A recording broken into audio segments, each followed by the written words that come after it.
지금껏 혼자 애 키우면서 서러운 순간이야 왜 없었겠어요. 그러나 그날은 정말이지 치가 떨리게 수치스럽더라고요. 사부인은 등장부터 저를 아래로 깔보며 등장했어요. 옷은 또 어찌나 화려하던지 수수하게 입은 내가 괜히 초라하게 느껴지더라고요. 혼자 딸을 키우셨다고요? 예, 그랬습니다만. 인사도 없이 다짜고짜 그렇게 묻는데 말문이 턱 막히는 겁니다. 딸도 전혀 예상하지 못한 건지 화들짝 놀라더라고요. 아니, 설마 누구 애인지도 모르고 낳으신 건 아닐 거 아니에요? 예? 그렇잖아요. 누구 애인지도 모르고 낳았다는 건 그만큼 사생활이 깨끗하지 못했다는 건데. 어머니! 딸이 놀라서 예비 시어머니를 부르더라고요. 그러나 제가 손을 들어 딸을 제지했어요. 도대체 무슨 소리가 하고 싶어서 이러는 건지는 끝까지 들어봐야겠더라고요. 계속 말씀하세요. 그러니까 제 말은 우리 아들은 양가 부모도 온전히 있고 출처가 확실하다 이거죠. 그런가요? 그럼요. 적어도 대개 따님보다는 분명하다 이겁니다. 그래요. 양가 부모님이 다 계시니 출처가 분명히 있다고는 보입니다만 그 출처가 온전한지는 잘 모르겠네요. 예? 지금 뭐라고 하셨어요? 그렇잖아요. 사돈지간 될지도 모르는 사이에 처음 만나는 자리인데 예의도 없고 하고 싶은 말만 하시니 저도 그 출처의 수준이 좀 의심됩니다만. 지금 수준이라고 했어요? 근본도 없이 자란 댁의 딸보다 우리 수준이 낮겠어요? 근본이 왜 없습니까? 얘를 낳은 게 전데. 그리고 수준은 모르는 거죠. 양보다 질이라는 말도 있지 않습니까? 상견례 자리는 파국으로 치닫기 시작했어요. 순간 저도 아차 싶긴 하더라고요. 우리 딸을 생각해서 좀 참아야 했나 싶다가도 이 상황을 참아주는 게 정말 내 딸을 위한 건지는 모르겠더란 말이죠. 내가 우리 딸을 어떻게 키웠는데요. 남의 집에서 파출부하면서 키웠어요. 예비 사부인이 저러는 이유는 내가 미혼모인 것도 모자라 겨우 파출부라는 게 더 못마땅해서였겠죠. 처음부터 파출부하고 싶어서 하는 사람도 있나요? 물론 직업정신이 투철해서 가정부 일을 좋아하는 사람도 있을 순 있죠. 근데 저는 아니었어요. 저도 20살 때까지는 살림이라곤 한 번 해본 적도 없는 도시 여자였어요. 대학 갈 정도로 넉넉한 형편은 아니었어도 사무실에 취직해서 정갈하게 옷 입고 출퇴근하며 살았어요. 우리 딸을 낳기 전까지는 말이죠. 그 차 한 잔을 같이 하다가 생각보다 멀쩡한 사람 같다 싶어서 몇 번 더 만났죠. 그 사람이 내 인생 처음이자 마지막 연애 대상이었어요. 그 후로는 누굴 만난 적도 없어요. 우리 딸이 태어났으니까요. 홀로 딸을 낳은 뒤 애를 키우며 할 수 있는 일을 찾다가 파출부를 시작했어요. 애를 데리고 와도 된다는 부자노인 할머니 집에서 일을 했는데 그 할머니가 우리 딸을 참 예뻐해 주셨어요. 덕분에 저도 좀 살았죠. 딸이 초등학교 들어가기 전까지는 그 댁에서 지냈어요. 할머니가 돌아가시면서는 또 다른 집을 전전했지만 그 할머니를 만나지 않았다면 제 미혼모 생활은 시작부터 고난과 역경만 있었을 거예요. 우리 딸은 검사예요. 어릴 때 살았던 그 할머니 댁에 법전이 있었어요. 알고 보니 할머님 남편분이 판사셨다고 하더라고요. 먼저 돌아가신 뒤로는 혼자 지내셨는데 자식들도 아버지가 돌아가시면서 상속을 다 받은 뒤라 잘 찾아오지도 않는다고 하더라고요. 그 집에서 자란 제 딸은 한글을 일찍 깨쳤는데 다 그 할머니가 가르쳐 주신 덕분이었어요. 그러더니 애가 그 어린 나이에 뜻도 모를 법전을 읽고 있더라고요. 그때부터 우리 딸 꿈이 판사였어요. 제 생각엔 그 할머니의 영향이 아니었나 싶어요. 판사가 되고 싶어서 법대에 갔는데 결과적으로는 검사가 더 하고 싶다면서 방향을 살짝 틀더라고요. 비록 저는 미혼모의 파출부였어도 내 딸이 있어서 다 괜찮았어요. 누가 나를 무시해도 내가 이렇게 살아서 내 딸이 검사가 됐는데 남들이 뭐라든 아무 상관없었어요. 물론 중간중간 나 좋다는 남자들도 있었어요. 아내랑 일찍 사별한 남자도 있었고 그 중에는 총각도 있었는데 그 남자는 딱 잘라서 거절했죠. 부모 가슴에 대못 박지 말라고요. 연애를 하려면 할 수도 있었을 거예요. 재혼도 할 수 있었어요. 파출부로 일하면서 나름 잘 사는 집에서 일을 하다 보니 드나드는 손님들도 사는 수준이 나쁘지 않았어요. 그 사람 중에 제가 마음에 든다는 사람이 간혹 있었죠. 내가 파출부니까, 미혼모니까 자기들이 꼬시면 넘어올 줄 알았나 봐요. 가장 기억에 남는 고백은 이거예요. 이제부터는 돈 걱정 없이 살게 해줄게요. 내 아들 둘만 키워줘요.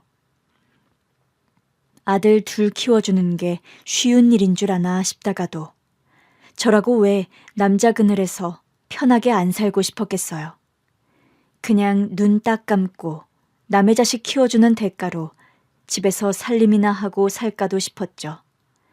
근데 내 딸 때문에 도저히 안 되겠더라고요. 내 딸이 어릴 때부터 워낙 똑똑했는데 괜히 환경이 바뀌어서 방황하면 어쩌나 싶었어요. 차라리 내가 고생하더라도 딸은 엄마 믿고 편하게 살았으면 좋겠다는 게 제 마음이었죠. 한 번은 딸이 중학교에 올라간 뒤였나 불현듯 제 친아빠에 대해 묻더라고요. 난 아빠 없어? 갑자기 그게 궁금해? 지금껏 한 번도 안 묻더니? 엄마가 언젠가는 말해줄 줄 알았지. 근데 안 해주잖아. 사춘기 때라 그랬는지 갑자기 궁금했던 모양이었어요. 그래서 얘기를 들려줬죠. 애아빠는 제가 다니던 사무실 거래처 직원이었는데 오며 가며 마주하다 보니 정이 생겼어요. 처음에는 완전 내 취향은 아니다 싶은 남자였죠. 미숙임, 밥은 먹었어요? 저를 다짜고짜 다방아가씨 부르듯 미숙임이라고 부르더라고요. 처음에는 어이가 없어서 대꾸를 안 하다가 내가 대꾸를 안 하니까 나중에는 코앞까지 와서 아는 척을 하는 거예요. 미숙임, 귓구멍이 막혔어요? 이 남자가 왜 이러나 싶더라고요.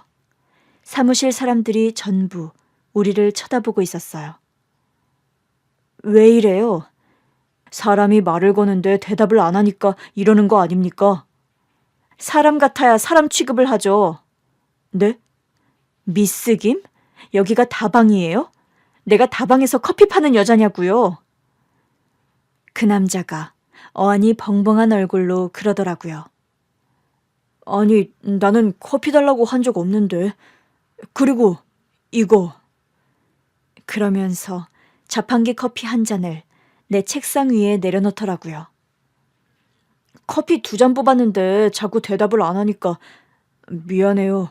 내가 말버릇이 잘못돼가지고. 다시는 미스김이라고 안 부를게요. 나중에서야 알았어요.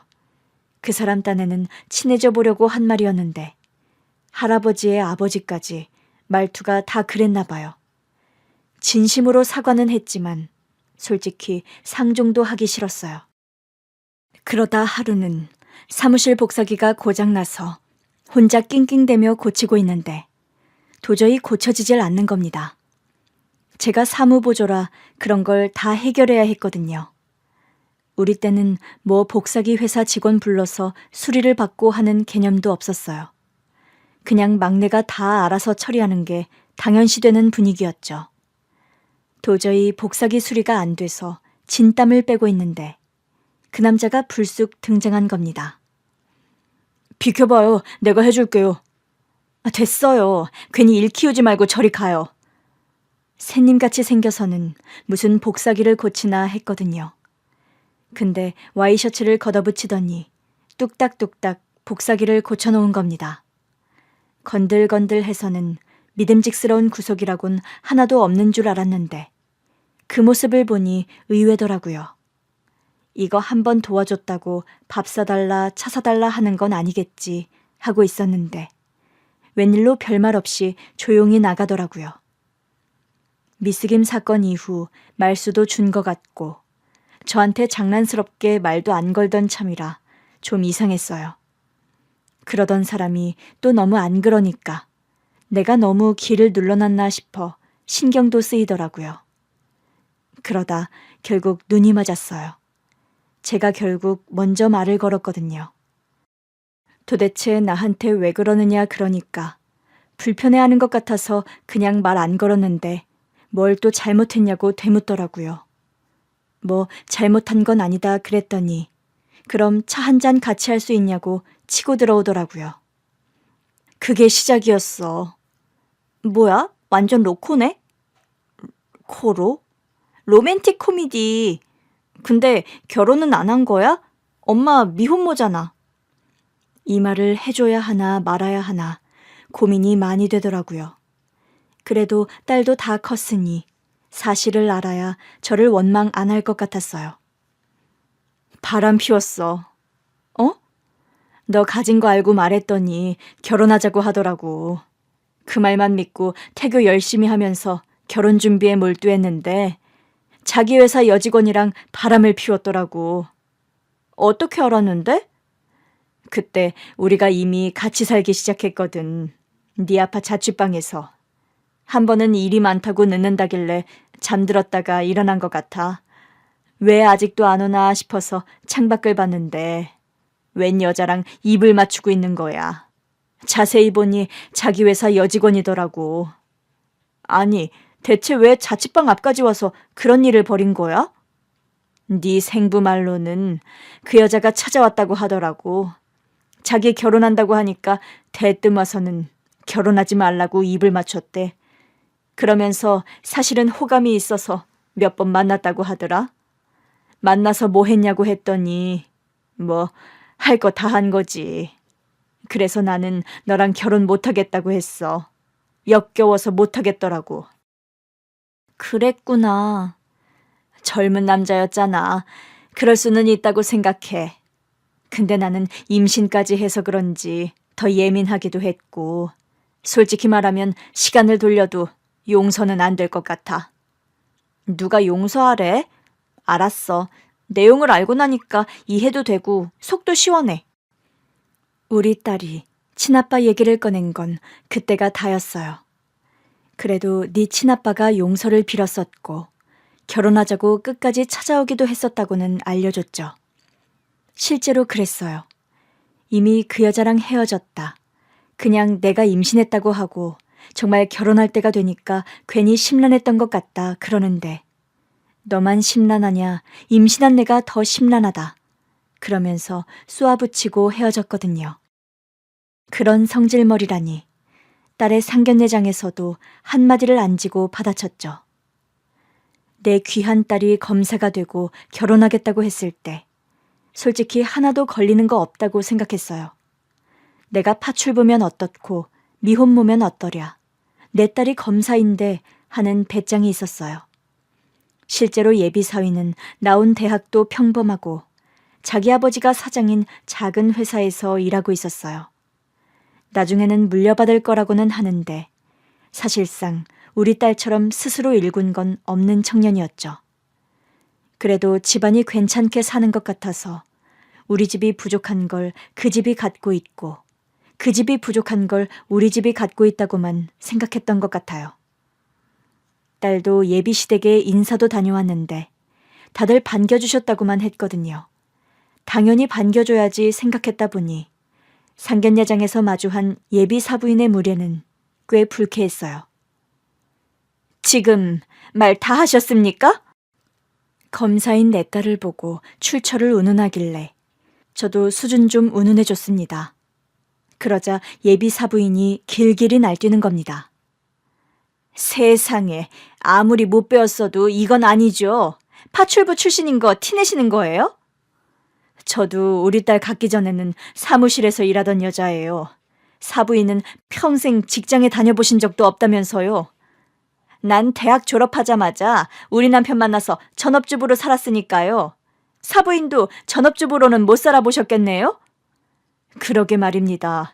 저도 전업주부로 살 줄 알았는데 싱글맘이 된 건 제 선택이었습니다. 선택이었다고요?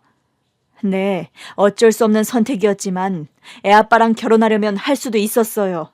근데 내가 성질이 안 돼서 못 참았죠. 그래 보이시네요. 무슨 일이 있었는지는 몰라도 저 같으면 말이에요. 내 자식을 아빠 없는 자식으로 키우진 않았을 겁니다. 사부인은 그러셨을 수도 있죠. 저는 아니었지만. 그래서 지금 잘하셨다는 거예요? 아니, 제가 못한 건 또 뭡니까? 사부인, 지금 저를 혼내시는 거예요? 제 선생님이세요? 아니, 뭐 이런 여자가 다 있어? 뭐라고요? 이런 여자? 이봐요, 사람이 근본을 알아야 사람이지, 안 그래요? 우리 애 아빠도 평범한 회사원이었어요. 됐습니까? 그걸 말로만 해서 어떻게 아느냐고요? 그때였어요. 우리가 있던 방문이 벌컥 열리더니 글쎄 애 아빠가 등장한 겁니다. 아니, 당신이 여길 어떻게 알고 왔어?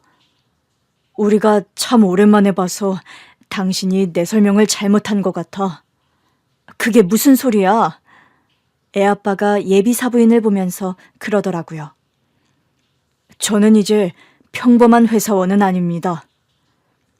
예비 사부인이 화들짝 놀라더라고요. 어디 예비 사부인만 놀랐겠어요. 우리 딸은 물론이고 그 자리에 있던 모든 사람이 다 놀랐어요. 엄마, 저분이 내 친아빠야? 정말? 남편이 잔뜩 긴장한 얼굴로 딸을 보더라고요. 참, 잘 컸구나. 진짜 제 아버지세요? 내가 죄인이야. 내가 미안하다. 사연을 알고 있는 딸은 깊은 한숨을 내쉰 뒤 저를 봤어요. 혹시 엄마가 부른 거 아니야? 그럴 리가. 지금껏 연락 한 번 한 적 없는 걸. 그런데 그때였어요. 그때까지 가만히 있던 예비 바깥사돈이 다급히 사부인을 부르더라고요. 여보, 꿇어.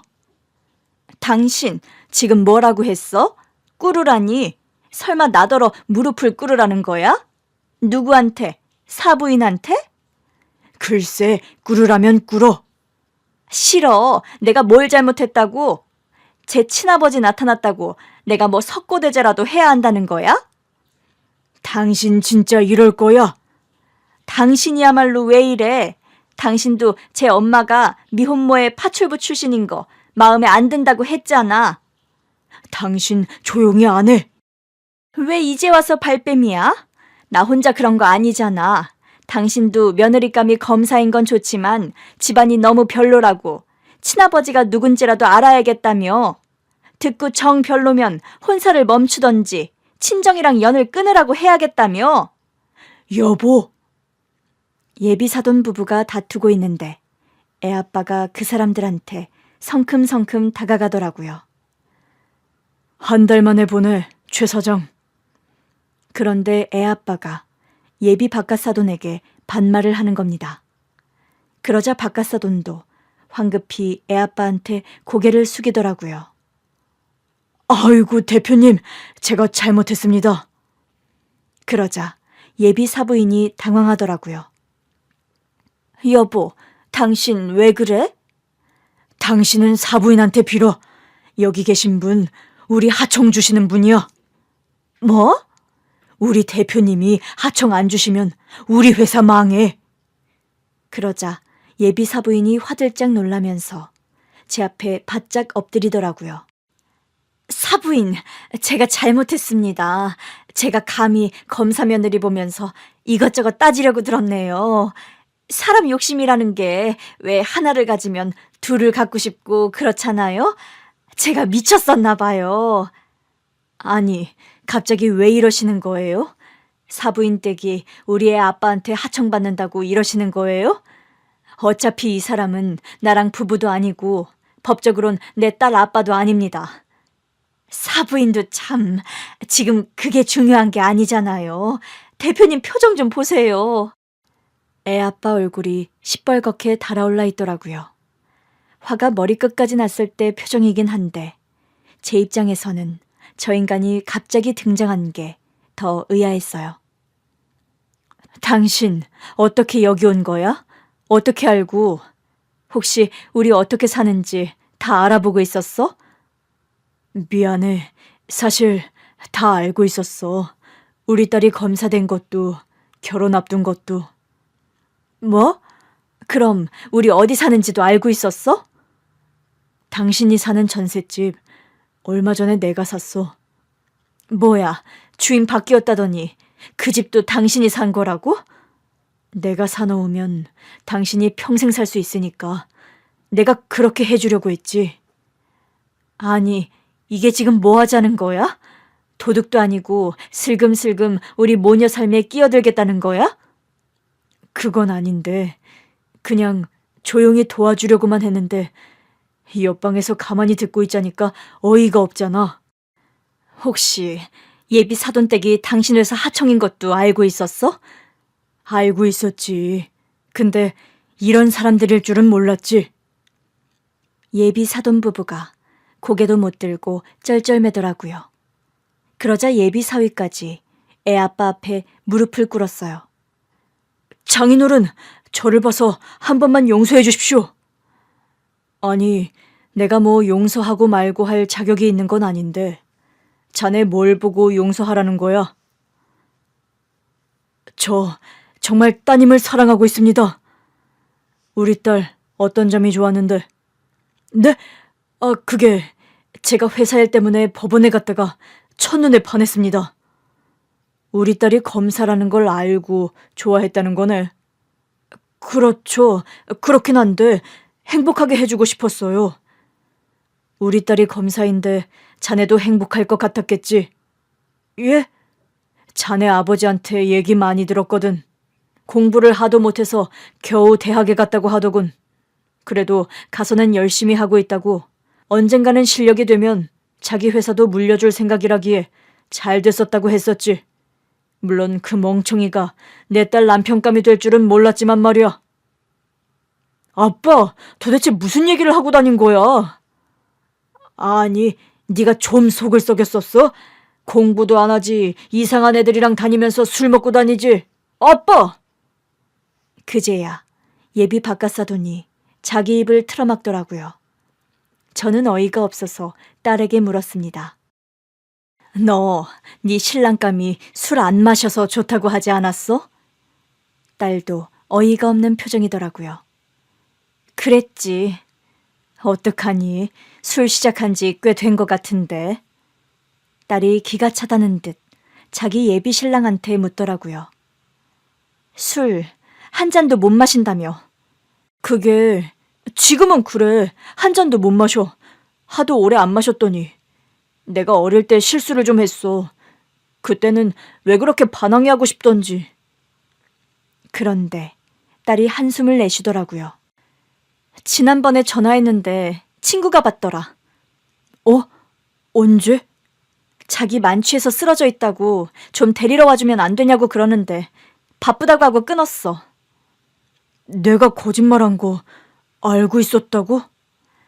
왜 거짓말한 건지가 궁금하던데? 그날 진짜 오랜만에 마신 거야. 근데 왜 안 물어봤어? 일이 바빠서 깜빡하고 있었어. 결혼하기로 한 남자니까 웬만하면 믿고 싶었거든. 바람 피운 것만 아니면 괜찮다고 생각하려고 했어. 그러면서 딸이 슬쩍 제 아빠를 보더라고요. 애 아빠는 잽싸게 눈을 피했죠. 근데 나한테는 모범생이었다고 했잖아.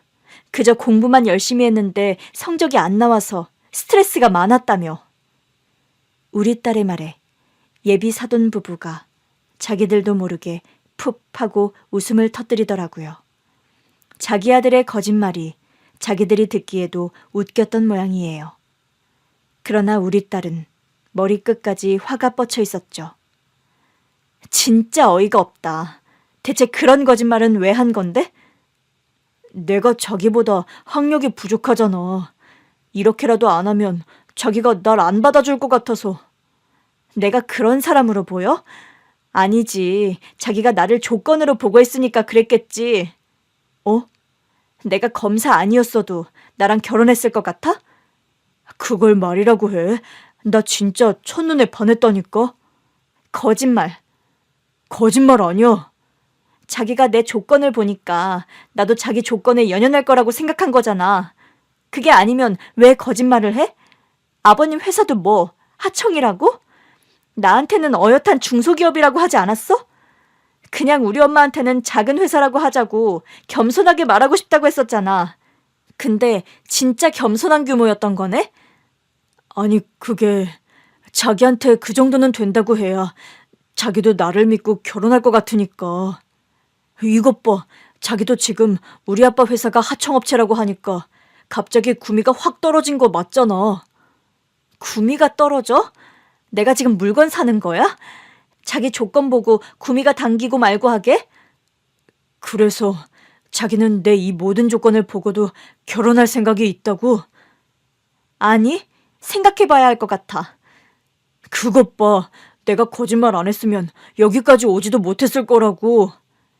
아니, 조건 때문이 아니라 자기가 나한테 거짓말을 했기 때문에 다시 생각하는 거야. 도대체 날 뭐로 본 거야?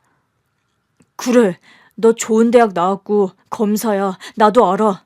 그래서 우리도 최대한 네 흠 잡아서 동등한 입장에서 결혼식 치르려고 했어. 뭐? 내 흠을 일부러 잡았다고? 자기 흠이라도 강조해야 결혼이 될 것 같으니까 그랬지. 너 지금 우리 엄마를 내 흠이라고 한 거니? 예비 사위가 또 당황하더라고요. 세상 사람들 기준에서 보면 흠으로 보일 수 있는 거니까 나는 절대 장모님이 흠이라고 생각 안 하는데 내가 못났다 보니까 그렇게라도 흠을 잡으려고 했다는 거지.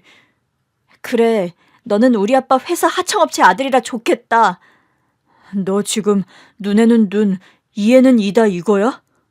그래, 너도 무시당하니까 기분 더럽지? 그러니까 누가 우리 엄마 무시하래? 너도 똑같이 느껴보라고 흉내 좀 내봤다. 나는 네가 구멍가게집 아들이었다고 해도 상관이 없었을 거야. 나한테 속이는 거 없이 정직하기만 했다면.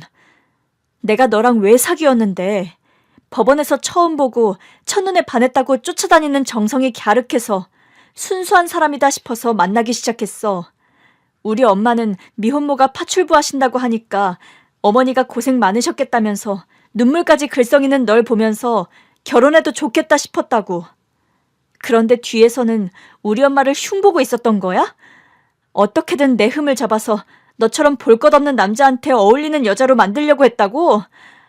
너 진짜 최악이구나. 세상에서 가장 못났어. 분위기가 그쯤 되자 애아빠가 나서더라고요. 내가 뭐 나설 입장은 아니지만 그래도 이 상견례는 여기서 끝내는 게 좋겠네요. 최 사장, 가족들 데리고 먼저 일어나요. 대표님, 저희가 해명할 기회를 좀 더 주십시오. 일단은 파합시다. 이대로는 서로 더 안 좋은 소리만 할 것 같으니까. 결국 그 집 식구들이 먼저 나갔고 저도 자리에서 일어났어요. 우리라고 뭐 더 할 말 있어? 우리도 가자.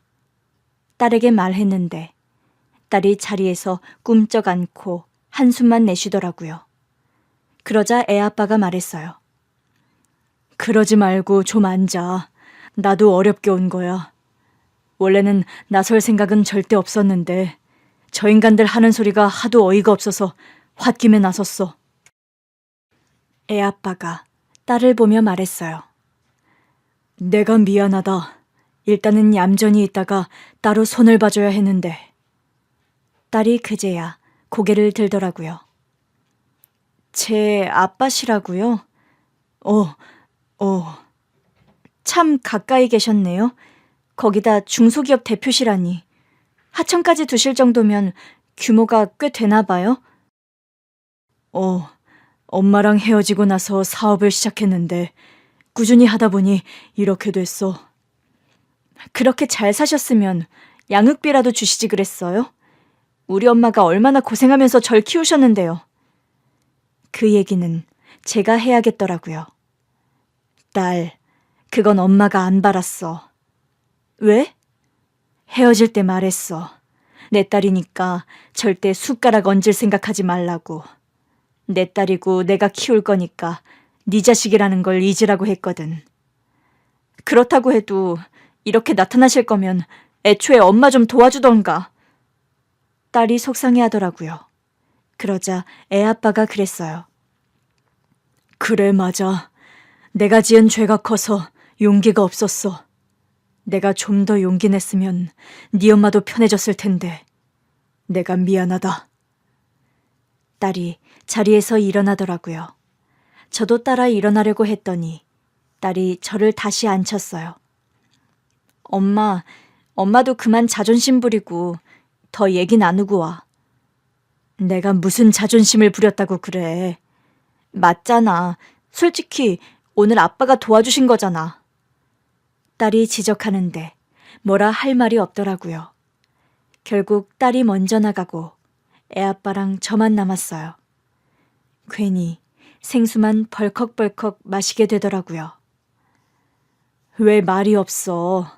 할 말 있으면 얼른 해. 나도 피곤해. 내가 잘못했어. 또 그 얘기야? 벌써 30년 가까이 된 일을 또 얘기하겠다고? 평생 속죄해도 부족하지. 내 애 가진 여자를 두고 바람을 피웠으니. 그래서 그 여자랑 결혼은 했고? 결혼은 무슨... 말했잖아. 그때 이미 헤어졌었는데 찾아왔던 거라고. 그거 다 사실이었어. 사실이었다고? 당신은 안 믿는 눈치였지만 정말이었어. 그러면 뭐해. 당신 애 가진 날 두고 신뢰를 깨는 행동을 이미 다 한 거잖아. 내가 가장이 된다는 생각에 심란해서 그냥 기분 전환 삼아서 몇 번 만났는데. 뭐? 그냥 만나? 그렇게 말한다고 바람이 아닌 게 돼? 그래, 내가 용서받을 수 없다는 거 알아. 그때도 당신이 그렇게 묻는데 당신이 얼마나 비참할까 싶어서 말문이 막혔었어. 내가 어떤 잘못을 했는지 그제야 알겠더라고. 알긴 하네. 아무튼 그 여자랑은 헤어졌어도 결국 다른 여자랑 살았을 거 아니야. 그러면서 여긴 왜 나타나? 우리 사는 건 왜 보고 있고? 혼자 살았어. 뭐? 당신도 혼자 살았더라. 애아빠가 지금껏 결혼을 안 했다고 하더라고요. 아니, 그 능글맞던 사람이 회사 대표까지 되고선 왜 혼자 사는데? 속죄의 의미였지. 내 자식이랑 아내 될 뻔했던 여자를 배신한 주제에 어떻게 또 결혼을 꿈꿨겠어.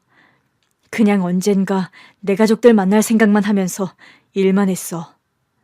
누가 당신 가족이야? 당신이랑 우리 딸이 내 가족이지. 그 후로는 연애도 한 번 한 적 없어. 왜? 아니지.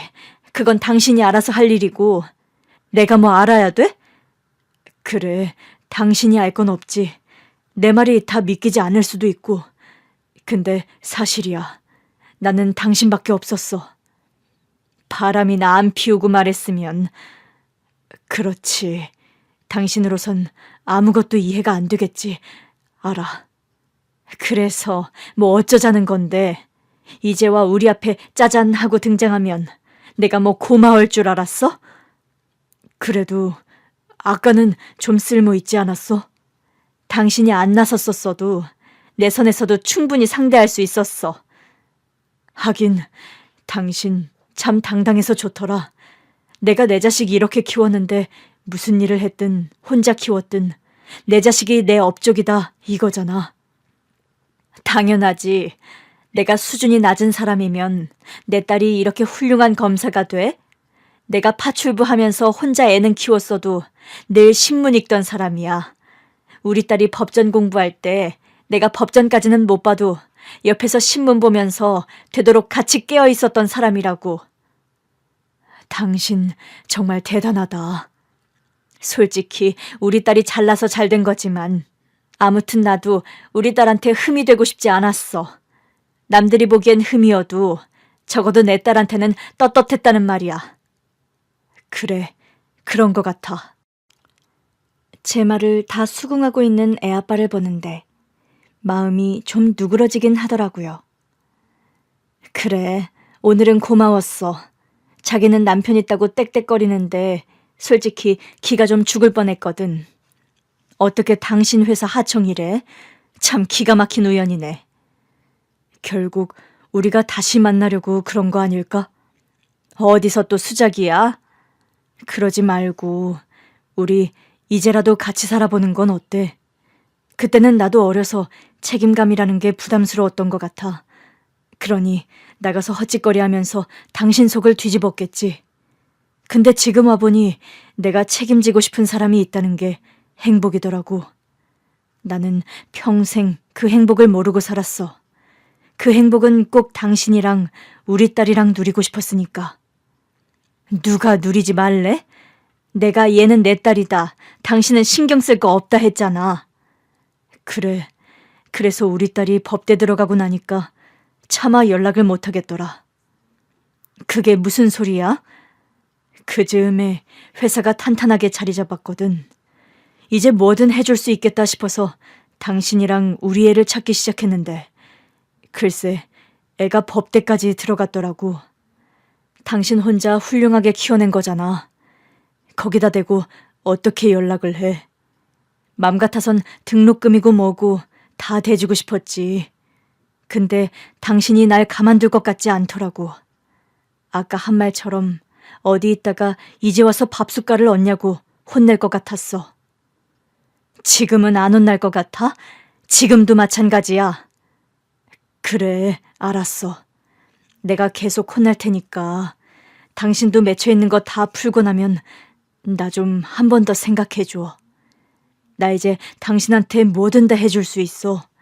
우리 딸한테도 좋은 아빠까진 아니어도 아빠 노릇은 할 수 있어. 적어도 저런 집에서 우리 딸 환경 무시하면서 함부로 말하지 못할 거야. 애아빠의 말은 다 진심 같았어요. 솔직히 오랜만에 보는데 그때만큼 밉지도 않았고요. 다만 마무리가 안 좋았다 보니 습관처럼 자꾸 화를 내게 되더라고요. 애아빠랑 헤어지고 집에 왔더니 딸이 와 있었어요. 일하러 안 갔어?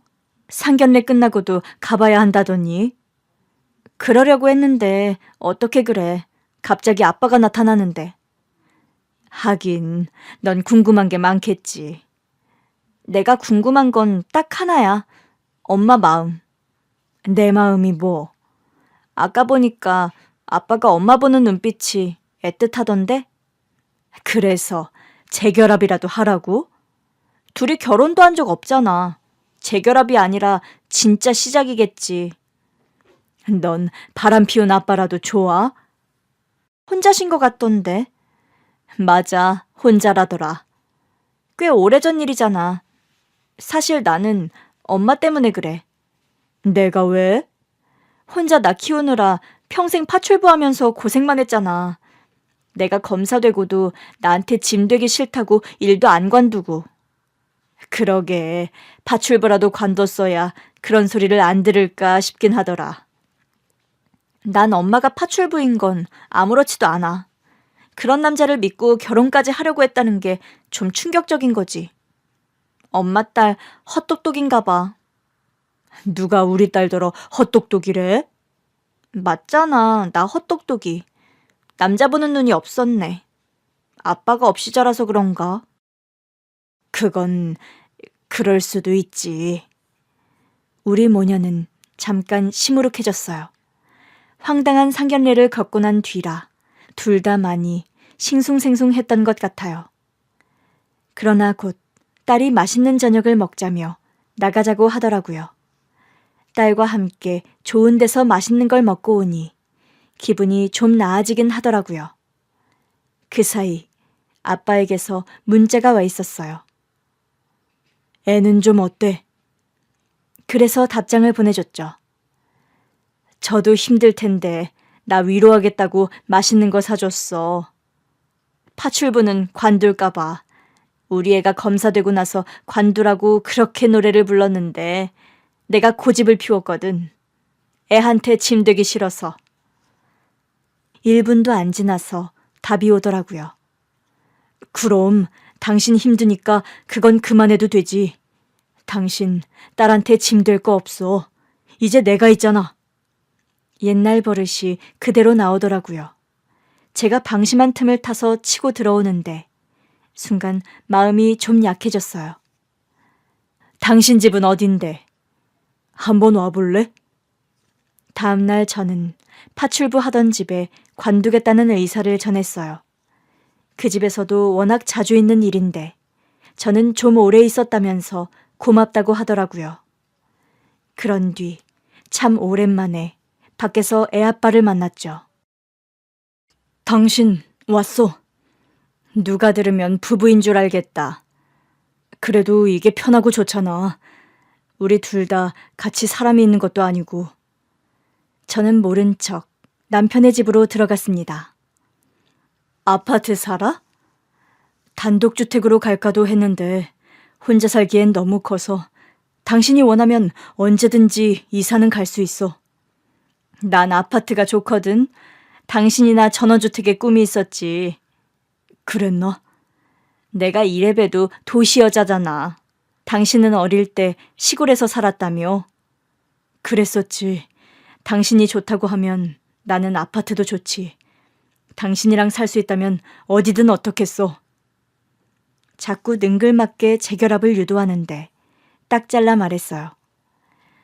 내가 오늘 보자고 한 건 우리 딸 결혼 문제로 상의할 게 있어서야. 그럼 뭐든 말해. 나야 도움이 되면 좋지. 그 집 말이야. 결혼시켜도 괜찮은 집이야? 결혼시킬 생각이요? 우리 딸이 꽤 실망한 눈치긴 한데 그래도 고민해보겠다고 하더라고. 그냥 깨는 게 아니라. 응. 남자친구 앞에서는 뭐라고 쏘아붙이긴 했지만 남자친구가 늘 자기 눈치를 많이 봤었대. 자기가 부족하다고 생각하는 것 같기도 했고 그래서 우리 딸이 더 잘해주려고 했었다는데 막상 거짓말도 하고 그런 거 보니까 남자친구 마음에 압박이 심했나 싶어서 마음이 또 아픈가 봐. 하여튼 속업기는. 내 말이 그건 당신 닮은 것 같아. 나 같으면 딱 잘라서 안 하겠구만. 그래도 함께한 시간이 몇 년 되니까 그냥 접는 것도 어려운가 봐. 우리 애가 정이 깊거든. 그러게 나 닮은 거 맞네. 사실 뭐 하청으로 나쁜 회사는 아니었어. 나름 재정도 탄탄하고 운영도 정직하게 하는 회사라 하청 중에서 가장 오래된 회사긴 해. 그래? 뭐 작은 회사긴 해도 아들이 물려받을 정도는 될 거야. 내가 알기론 그 아버지 때부터 계속 해온 회사거든. 그러면 꽤 오래된 회사네. 그렇게 오래됐는데도 탈 없이 운영된 회사라서 우리도 믿고 맡겼던 거야. 그런데 실제로도 괜찮더라고. 그래서 재계약할 때마다 조건도 점점 더 좋게 해주고 있어. 우리 회사만큼 좋은 조건으로 계약 제시하는 것도 없긴 할 거야. 그래도 나로선 믿고 맡길 하청이 있다는 게 진짜 고마운 거거든. 생각보다는 멀쩡한 집안이네. 아마 우리 딸이 검사라 자기 아들이 위축돼 살까봐 더 그랬던 게 아닌가 싶어. 안 그래도 최 사장이 연락을 해왔더라고. 뭐라고? 아들이 하도 우리 딸한테 쩔쩔매길래 자기네 부부가 아들을 가스라이팅 하듯이 계속 그 생각을 주입했대. 우리 딸이 아무리 검사라고 해봐야 파출부 미혼모 손에 컸다. 그러니 위축될 거 없다 그러면서. 아무리 그래도 그렇지 자기 자식만 중요해? 나는 고사하고 내 자식이 상처받을 건 생각도 안 했던 거잖아. 그리고 뭐라고 했어? 정 나랑 말이 안 통하면 나랑 연을 끊고 살게 할 생각이었다고? 그것도 그냥 센 척한 거였다고 하더라고. 그렇게 말해야 당신이 듣는 척이라도 해줄 것 같아서 그랬나 봐. 당신은 그 말을 믿어? 꽤 오래 본 사람이라서 교양은 좀 없어도 우직해. 정말이야? 그럼 내가 설마 우리 딸 혼사를 두고 엉뚱한 소리를 하겠어? 애아빠가 그 정도로 말을 하니 아주 막장 집안은 아니구나 싶긴 하더라고요. 그날 저녁, 애아빠가 태워다 주겠다는 걸 고사하고 집으로 돌아왔는데 집 앞에 예비 사위가 와 있더라고요. 무슨 일인가? 어머니, 정말 죄송합니다. 제 앞에 무릎을 꿇더니 서럽게 울더라고요. 제가 학창시절부터 사고를 많이 쳤어요. 근데 지금은 다 후회해요. 이렇게 멋진 아내를 만날 줄 알았으면 저도 공부 좀 하는 건데 구색이라도 맞게 조금 더 좋은 대학이라도 나왔어야 했는데 하고요. 왜 그랬던 건데? 아버지 회사 물려받을 거라 그냥 막 살았어? 아니요. 오히려 물려받고 싶지 않아서 말을 더 안 들었어요. 부모님이 하라고 하는 걸 다 반대로만 하고 다녔으니까요. 근데 그렇게 살았더니 결국 아버지 회사로 들어오는 것 외에는 먹고 살 방법이 없더라고요. 부모님은 이제라도 열심히 배우면 된다고 하셨고 저도 그래서 이제는 부모님 속 안 속이고 성실하게 살아야겠다 하던 차에 아내한테 첫눈에 반했던 거예요. 그 말은 사실인 거야? 그럼요. 진짜 첫눈에 반했어요. 솔직히 아무리 검사라고 해도 지나가는데 무턱대고 만나달라고 할 수는 없는 거잖아요. 진짜 태어나서 처음으로 첫눈에 반했는데 그래서 무턱대고 쫓아다니기 시작했는데 제가 내세울 게 너무 없는 거예요. 자넨 아버지 회사도 있었잖아. 그건 솔직히 제 능력으로 일군 게 아니잖아요, 아직은.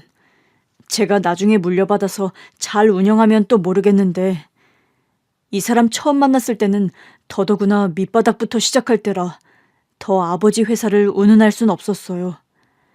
그런데도 여자친구가 제 열정을 받아주더라고요. 잘 좀 살 걸 싶고 이제라도 잘 살아야겠다 싶었는데 과거는 숨기고 싶었어요. 도대체 얼마나 잘못했는데 상견례장에서 들은 것보다 심한 거야? 아니요, 그건 아닌데 그래도 저는 부끄러워요. 어린 나이에 노는 애들이랑 어울려 다니면서 술 먹고 집에도 안 들어가고 그랬으니까요. 여자친구가 워낙 올곧은 사람이었다 보니 그런 제 전적을 들으면 실망할 것 같았어요. 절대 내 인생에서 2번 다시 못 만날 여자라는 생각 때문에 저도 모르게 거짓말까지 했던 것 같아요. 정말 잘못했습니다. 저희 부모님이 저지른 무례도 용서해 주세요. 조만간 사과 꼭 하고 싶으시다고 제발 좀 만나달라고 부탁하셨어요. 밥은? 네? 저 회사 끝나고 바로 오는 길이라 여자친구가 전화를 안 받아줘서요. 들어와. 밥 먹다 보면 올 거야. 정말요? 뭐해. 동네 사람들 다 보는데 언제까지 거기서 무릎을 꿇고 있을 거야? 결국 사위한테 간단히 밥도 해먹이고 사위가 설거지하는 모습을 보는데 애아빠한테 들은 얘기 때문인지 성실하게 잘 살 것 같기도 하고 마음이 왔다 갔다 하더라고요. 얼마 후 예비 사돈 부부까지 와서 고개도 묻들고 사과를 하는데 그냥 저는 제 딸의 의견을 따르겠다고 했어요. 제가 사과도 받았고 애아빠한테는 말 잘 해놓을 테니까 애들 결혼이랑 회사 일을 결부짓지 마세요. 애아빠도 사적인 감정으로 일 처리할 사람 아닐 거예요. 결혼은 애들 뜻에 맡기죠. 사부인 정말 감사합니다. 마음을 풀어주시니 이제야 2다리 뻗고 잘 것 같습니다. 사실은 사부인 참 대단하시다고 생각했어요. 우리처럼 풍족하진 않아도 부족한 것 없이 산 사람들도 자식 농사는 잘 못 짓는데 부럽고 무안하고 그래서 더 못된 소리만 했습니다. 정말 죄송합니다. 솔직히 말할까요? 예? 2분을 어디까지 믿어야 할지는 잘 모르겠어요. 다만 성실하게 집안 사업도 잘 이끌어 오신 것 같고 어쨌든 이제 애 아빠가 있으니 사돈댁도 우리 딸한테 함부로는 못하시겠죠. 그래서 사돈댁이 아니라 똑똑한 우리 딸의 선택을 믿어보려고요. 그럼요. 절대로 그렇게 못하죠. 정말 죄송합니다. 결혼해도 절대 애들 사는 거에 간섭 안 할게요. 절대 시집살이 할 일 없어요. 제가 지은 죄가 있는데 절대 그렇게 못하죠. 뭐 당연한 소리를 대단하게 하세요? 아유, 죄송합니다. 제가 또 말실수를. 어쨌든 애아빠 덕에 사돈부부 길을 확실히 꺾었더라고요. 그래도 내 딸 시부모가 될지 모르는데 못되게 굴 필요는 없다고 생각했어요. 사람 일이 또 어떻게 될지 알 수 없는 거고요. 저도 정중하게 부탁했습니다. 이쯤 했으면 저도 속상한 건 다 푼 것 같아요. 서로 마음 상한 건 이만 풀지요. 자식들끼리 결혼하게 된다면 우리도 가족인데 실수도 덮어주는 게 가족이잖아요. 제가 우리 며느리한테 정말 잘하겠습니다. 우리 검사 며느님 일하는데 지장 안 가게 애들도 제가 다 키워줄게요. 그것도 애들이 알아서 할 일이죠 뭐. 노인애들 병나요. 적당히만 하자고요. 그런가요? 그래도 검사가 그냥 되는 것도 아니고 도와줘야죠. 우리 며느리가 나중에 큰일 할 수도 있는 거잖아요. 우리 아들더러 이제는 네 마누라 잘난 거 받아들이고 외조 잘하라고 했어요. 결국 우리 딸은 결혼했어요. 그 집 식구들이 줄줄 찾아와 속죄했다고 하니 결국 딸도 못 이기는 척 넘어가더라고요.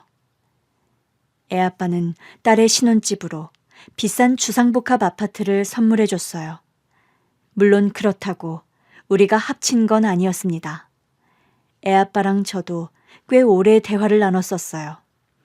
그러나 제 결론은 이랬습니다.